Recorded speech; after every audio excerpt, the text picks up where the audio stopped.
일본에서 일어났던 원자력 사고, 도카이촌 방사선 누출 사고는 엄청 유명한 사건입니다. 이 사고로 주변 지역으로 방사선이 누출되고 사고 지점 가까이 있던 3명은 어마어마한 방사선에 노출됐는데, 이들 중에 2사람은 정말 말로 표현하기도 힘들 만큼 큰 고통을 겪다가 결국 사망하고 말았습니다. 이 사고는 국제원자력 사고 등급 4등급에 기록되었죠. 자, 오늘은 도카이촌 방사선 누출 사고에 대해서 자세히 알아봅시다. 지금으로부터 약 25년 전 1999년 9월 30일 도카이촌 방사능 누출 사고는 일본 이바라키현 나카군 도카이촌에 있는 JCO4의 해결료 가공시설에서 일어났습니다. 이날의 사고를 이해하려면 해결료 가공 과정을 알아야 되는데요. 우라늄은 처음에는 우라나이트라는 광석 형태로 되어 있습니다.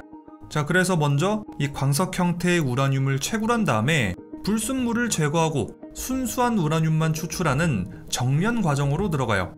정련 과정이 끝난 순수한 우라늄을 보면 약 99.3%가 우라늄 238로 이루어져 있고, 나머지 약 0.7%가 우라늄 235로 이루어져 있습니다. 이 0.7% 비율밖에 안 되는 우라늄 235가 원자력 발전의 핵심 연료예요.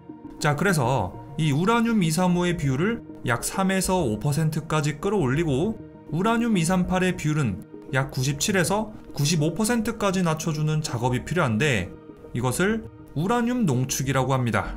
이 작업 과정을 단순하게 설명하자면 이런 식이에요. 이 순수 우라늄에서 우라늄 235만 쏙쏙 골라내는 거예요. 그 다음에 만약에 우라늄 235를 5만큼 모았다고 치면은 95만큼 되는 양의 우라늄 238하고 합치는 거죠. 이렇게 95대 5 비율로 농축된 우라늄이 되는 거예요. 농축이 끝난 우라늄은 여러가지 공정을 통해서 작은 원통형 덩어리, 일명 연료 펠릿으로 압축시킵니다. 이제 이 연료 펠릿을 금속의 연료봉 안에 넣어서 여러 다발의 연료봉을 묶은 다음에 원자로에서 연료로 사용되는 연료 집합체가 되는 거예요. 자, 이렇게 해결료 가공 과정을 통해서 해결료가 만들어지고, 이걸 원자로에 투입해서 전기를 생산하는 거예요. 이것이 전체적인 해결료 가공 과정입니다. 자, 다시 사고 당일 JCO의 해결료 가공 시설로 가봅시다. 이곳은 농축 과정을 거친 우라늄을 갖다가 해결료를 만드는 시설입니다. 그런데 1999년 9월 10일 이곳에는 평소와는 다른 생전 처음 보는 업무가 주어졌습니다. 평소보다 훨씬 고농축의 연료인 57kg짜리 질산 우라니를 우라늄 연료로 가공하는 것. 이 해결료는 일본의 실험용 원자로 조요로 보내질 예정이었습니다. 이날 배정된 작업자는 3명이었습니다. 각각 오우치 히사시, 시노하라 마사토, 그리고 요코카와 유타카. 이들은 모두 경력 10년 이상의 베테랑이었습니다. 처음 작업은 아무런 문제도 없었습니다. 작업자들이 이날 맡은 업무는 평소 해왔던 작업이 아니라는 점만 빼고요. 작업자들은 그동안 우라늄 235 5% 미만의 저농축의 경수로용 우라늄 연료를 가공해왔습니다. 하지만 이들이 이날 다룬 재료는 무려 18.8%의 고농도 우라늄 용액 질산 우라닐이었습니다. 작업자들은 이 질산 우라닐을 처음 다뤘고 경험도 전무한 상태였죠. 하지만 JCO에서는 작업 중 유의사항을 전달하지도 않았고 임계 사고에 대한 위험성도 경고하지 않았습니다. 해결료 제조 과정에서 가장 조심해야 되는 게 바로 임계 사고입니다. 임계 사고가 뭐냐고요? 우라늄, 플루토늄 같은 핵분열성 물질이 연쇄 반응을 지속하기 위해 필요한 최소 질량을 말합니다. 자, 여기 제가 만약에 순수 우라늄 100kg을 모아서 공 모양으로 빚어놨다고 쳐봐요. 우라늄 235의 경우는 가만히 놔두기만 해도 자연적으로 핵분열을 일으켜요. 물론 우라늄 235가 자연적으로 지가 알아서 핵분열을 일으킬 확률은 그렇게 높지 않습니다. 하지만 임계 질량을 넘어버린다면 우라늄 235가 핵분열을 일으킬 확률이 극도로 높아지게 되죠. 임계 질량은 물질의 순도, 형태, 밀도, 반사체, 흡수제 등등 수많은 변수에 따라서 달라지게 됩니다. 자, 이렇게 순수 우라늄 100kg을 모아서 임계 질량이 넘어갔다고 쳐봐요. 이때 우라늄이 쪼개져서 여러 물질로 갈라지면서 중성자 2~3개가 나오게 됩니다. 이렇게 나온 중성자가 또 다른 우라늄을 때려서 또 쪼개지고 또 쪼개지고 하는 거죠. 이렇게 우라늄을 뭉쳐만 놓고 아무것도 안 해도 우라늄이 지 혼자 핵분열을 시작하더니 연쇄 반응을 일으키는 거예요. 이때 빛과 열, 방사선이 발생하는데 만약에 주변이 사람이 있다면 거의 죽은 목숨이라고 봐도 되고요. 방사능도 많이 노출돼서 주변 환경도 작살이 나버립니다. 자, 이렇게 임계질량을 초과해서 의도하지 않은 핵분열, 연쇄 반응이 일어나는 것이 바로 임계사고입니다. 자, 이제 핵연료 제조 과정도 알았고 임계사고도 뭔지 알았으니까 도카이촌의 사고 당일로 가봅시다. 작업이 20일째 접어들던 9월 30일까지는 큰 문제가 발생하지 않았습니다. 이제 작업은 거의 마무리 단계에 접어들었죠. 이 세 사람은 양동이에다가 질산 그리고 18.8% 농도의 농축 우라늄 분말을 섞어서 질산 우라늄을 만들었습니다. 여기서 JCO의 규정에 따르면 임계사고를 방지하기 위해서 농축 우라늄의 양은 2.4kg 이하로 제한돼 있었습니다. 그래서 이들은 양동이에다가 2.3kg만 섞었죠. 이렇게 양동이에다가 한 번 만들 수 있는 질산 우라늄의 양은 2.3kg이에요. 이렇게 만들어진 질산 우라늄을 이 3명의 작업자들은 침전조에 부었습니다. 작업은 계속됐습니다. 그런데 침전조에 들어간 질산 우라늄의 양이 약 16kg에 달했을 때 임계질량을 돌파하면서 푸른 빛을 내기 시작하고 어마어마한 양의 방사선을 방출했습니다. 제어되지 않은 핵 연쇄 반응, 임계사고가 일어난 거죠. 순수 우라늄 235의 임계질량은 약 52kg 정도 돼요. 하지만 이번에 작업한 질산 우라늄은 그 농축 비율이 18.8%에 달했는데 평소에 작업자들 뿐만 아니라 JCO에서도 이 정도로 고농도의 우라늄은 다룬 적이 없었습니다. 게다가 질산 우라늄은 수용액 상태였기 때문에 임계질량보다 더 적은 질량에서도 임계사고가 일어날 수 있었습니다. 이 모든 조건들이 맞아떨어져서 임계사고가 일어난 거죠. 작업자들의 작업 과정은 완전히 엉망이었습니다. 원래 같으면 우라늄 가루하고 질산의 양을 사전에 정확하게 계산해서 임계질량을 넘지 않도록 용액의 양을 계산해야 돼요. 그 다음에 한 번에 2.3kg씩 섞지 않고 조금씩 아주 천천히 섞었어야 했어요. 그리고 질산하고 우라늄 가루를 섞을 때도 스테인리스 양동이가 아니라 부식에 강하고 임계사고 방지를 위해 설계된 전용 용기에 섞어야 했어요. 하지만 JCO는 세정이 간단하고 작업 시간도 줄일 수 있다는 이유로 작업자들에게 스테인리스 양동이를 쓰게 했죠. 또 혼합 과정에서는 작업자의 개입을 최소화하기 위해서 최대한 자동화된 공정으로 진행해야 돼요. 그런데 이날의 작업은 모든 것이 수동이었죠. 그리고 다 섞여진 질산 우라늄은 아주 천천히 용해조에 부어야 됐는데 이날 작업자들은 질산 우라늄을 용해조, 저장조를 거치지 않고 바로 다이렉트로 침전조에 꽂아버렸습니다. 재료가 잘 섞이게 만드는 균일화 작업도 대충이었어요. 질산 우라늄을 침전조에 섞은 다음에 대충 막대기 같은 걸로 휘저어 섞게 했죠. 침전조는 구형이었습니다. JCO는 이 모든 것에 안전교육, 감독도 소홀히 했습니다. 이 모든 것은 핵연료 제작 공정 과정을 최대한 단순하게 만들어서 비용을 줄이겠다는 목적이었어요. JCO의 도카이촌 핵연료 가공시설에서는 이미 이런 말도 안 되는 위법한 우라늄 연료 작업이 일상화돼 있었던 거죠. 언젠가는 일어날 수밖에 없었던 사고인 겁니다. 임계사고가 일어난 시점, 3명의 작업자들은 날카로운 소리와 함께 푸른 섬광을 목격합니다. 핵분열이 일어날 때 생기는 체렌코프 현상이었죠. 공장에는 즉각 감마선 경보가 울리기 시작했습니다. 임계 경보가 울리는 것을 들은 요코카와는 이 소리를 듣자마자 린카이다! 니게로! 라고 외쳤고 다들 즉시 방사선 관리구역 바깥까지 도망갔습니다. 하지만 이미 상황은 늦었습니다. 정말 불행하게도 가장 가까이서 작업하던 두 사람 오우치 이사시 그리고 시노하라 마사토는 사태가 발생함과 동시에 엄청난 방사선에 피폭되고 말았습니다. 오우치는 의식을 잃고 쓰러졌고 시노하라는 쓰러진 오우치의 이름을 불러대면서 의식을 되찾으려고 했습니다. 피폭된 세 사람은 즉각 통증과 구역질, 호흡곤란, 두통 등의 증상을 보였습니다. 전형적인 방사선 피폭 증상이었죠. 엄청난 양의 방사선은 이제 주변 지역으로 퍼져나가기 시작합니다. 사고가 발생한 지 1분 후 10시 36분경 현장에서 서쪽으로 약 1.7km 떨어진 원자력 연구소 나카 연구소에서는 시간당 6.3 마이크로시버트의 중성자 선량이 검출됐습니다. 사건이 터진 직후 10시 43분 JCO는 소방본부에 출동을 요청했고 약 3분 만에 소방관들이 도착, 3명의 작업자들을 이송했습니다. 하지만 처음에 JCO가 소방본부에 연락했을 때 방사선 누출에 대한 이야기는 하지 않았고 소방관들은 이 사고에 대한 정보를 전혀 듣지 못했기 때문에 현장에 뛰어들었던 소방관 3명은 방사선에 피폭됐습니다. 소방관들은 뒤늦게서야 방사선 사고라는 걸 알게 됐죠. 연쇄 반응은 다음날까지 계속됩니다. 공기 중 방사선량률은 시간당 0.84mSv. 이거는 정상 범위보다 20-30배는 높은 수치였어요. JCO는 어떻게든 이 연쇄 반응을 끝내야 됐는데요. 그래서 JCO는 사고 다음날 새벽 1시 40분 사원들 16명에게 방호복을 입혀서 사고 현장에 투입시킵니다. 이 연쇄 반응을 멈추게 하려면 먼저 침전조에 냉각수를 빼야 됐어요.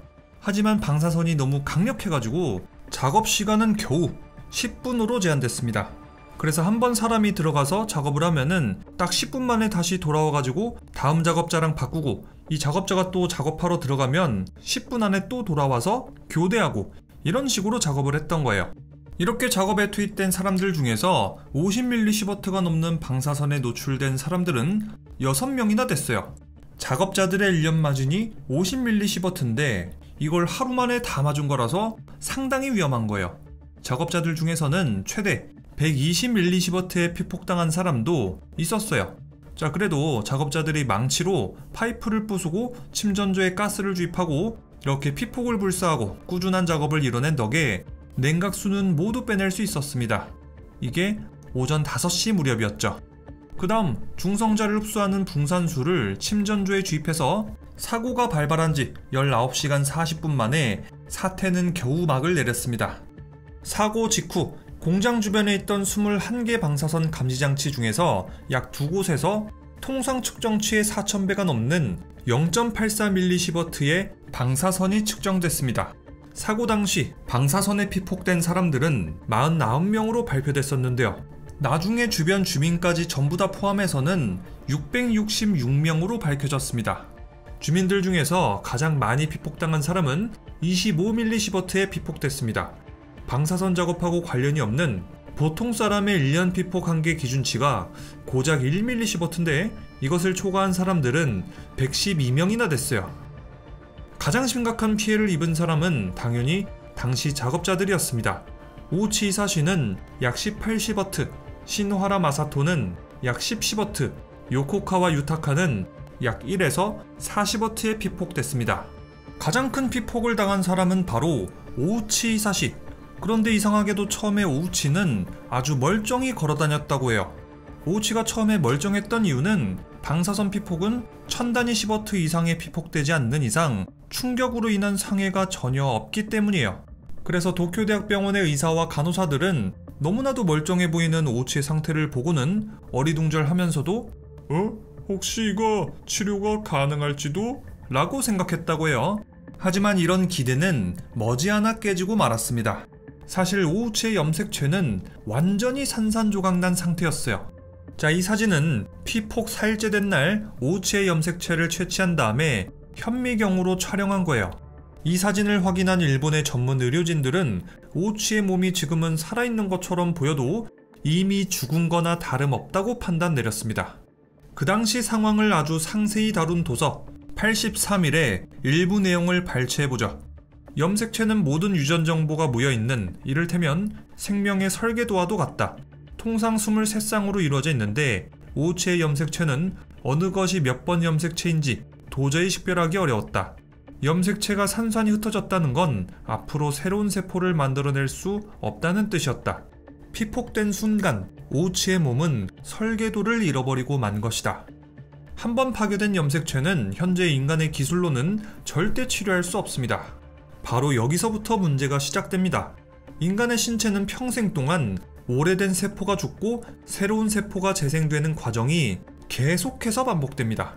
단 하루 동안 성인의 신체에서 세포가 죽고 또다시 태어나는 수는 약 500억 개나 됩니다. 그리고 1시간마다 약 20억 개 이상의 세포가 죽고 또다시 태어나게 됩니다. 그런데 만약에 이렇게 오우치처럼 염색체가 파괴된다면 오래된 세포가 죽은 다음에 새로운 세포는 재생되지 않게 됩니다. 우리 몸에서 세포 재생이 이루어지지 않고 죽은 세포만 남게 된다면 우리 몸을 지키고 보호하는 데 필요한 우리들의 신체가 제 기능을 할 수 없게 됩니다. 그러니까 너무나도 강력한 방사선 때문에 염색체가 전부 다 파괴돼 버린다면 신체 전체가 산채로 부패하게 되는 거나 마찬가지예요.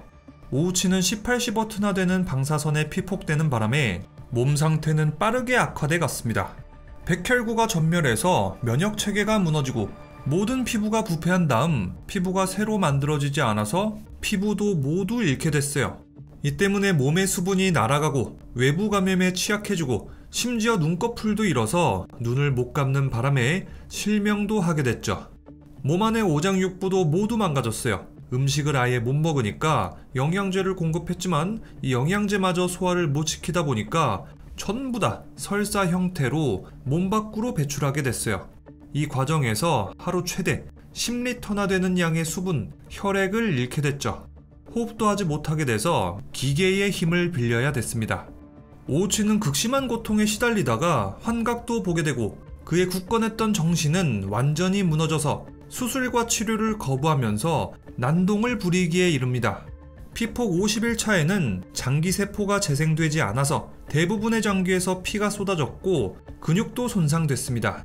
오우치는 그동안 2번의 심정지가 왔는데 더 이상 가망이 없는 상황에서 오우치의 고통을 더 이상 지켜볼 수 없었던 가족들 그리고 의료진들은 3번째 심정지가 왔을 때 그를 더 이상 소생시키지 않기로 했습니다. 오우치는 이렇게 피폭 83일째 다발성 장기 부전으로 사망하고 맙니다. 오우치 이사시는 일본 역사상 첫 번째 임계사고 피폭 사망자로 기록돼 있습니다. 오우치와 함께 작업장에 가장 가까이 있었던 시노하라의 상태도 정말 좋지 않았습니다. 시노하라의 염색체 파괴 정도는 오우치보다 덜하긴 하지만 정말 애석하게도 소생가망이 거의 없는 건 매한가지였습니다. 시노하라는 병원에 도착한 다음에 치료를 받기 시작할 무렵 의식을 잃어갔는데요. 특히 시노하라는 방사선에 취약한 침샘이 피폭되는 바람에 이것 때문에 침이 더 이상 나오지 않게 돼서 시노하라는 음식을 먹지 못했고 이 때문에 시노하라는 비위관을 통해서 영양을 공급받아야 됐어요. 일주일 후 시노하라의 백혈구, 림프구는 감소했고 피부세포는 재생되지 못하고 괴사하기 시작했습니다. 시노하라의 가족들은 오우치의 죽음을 시노하라에게 알리지 않고 2주가량 숨겨왔는데 나중에 시노하라도 오우치의 소식을 듣고는 나도 저렇게 오우치처럼 죽겠구나 라면서 엄청 울었다고 해요. 그래도 시노하라에게는 희망이 있었습니다. 시노하라는 몸통, 얼굴, 다리, 팔 등등의 피부 이식을 받는데 성공했고 골수 이식에도 성공했습니다. 방사선에 피폭된 골수를 대체하고 새로운 혈액세포를 만들 수 있게 된 거죠. 시노하라의 혈액 생산 능력은 상당히 회복했습니다. 또 시노하라의 상태도 점점 나아지는 듯 보였죠. 2000년 1월 1일 그는 밀레니엄을 맞아서 가족들과 함께 공원으로 산책도 나가고 농담도 하고 휠체어를 타고 돌아다닐 수도 있게 됐어요. 하지만 희망은 오래가지 못했습니다. 이식된 피부는 떨어져 나가기 시작했고 시노하라의 여러 장기에서는 출혈이 일어났죠. 그 직후 시노하라의 상태는 빠르게 악화됩니다. 간염에 걸리고 인공호흡기를 차고 24시간 투석을 받고 오장육부가 모두 악화돼 갔습니다. 끝내 방사선에 피폭된 지 7개월 만에 심정지가 발생합니다. 시노하라의 가족들은 먼저 떠난 오우치를 보고는 더 이상의 소생 조치를 하지 않기로 결정. 4월 27일 시노하라 마사토는 사망하고 맙니다. 사실 오우치 역시도 사망하기 전에 피부 이식도 받고 조혈모 세포도 이식받았는데 이식받은 피부는 며칠 지나지 않아 떨어지고 조혈모 세포는 오우치의 몸에서 뿜어져 나오는 방사선이 너무나도 강력해서 이것도 며칠 못 가서 다 파괴됐다고 하죠.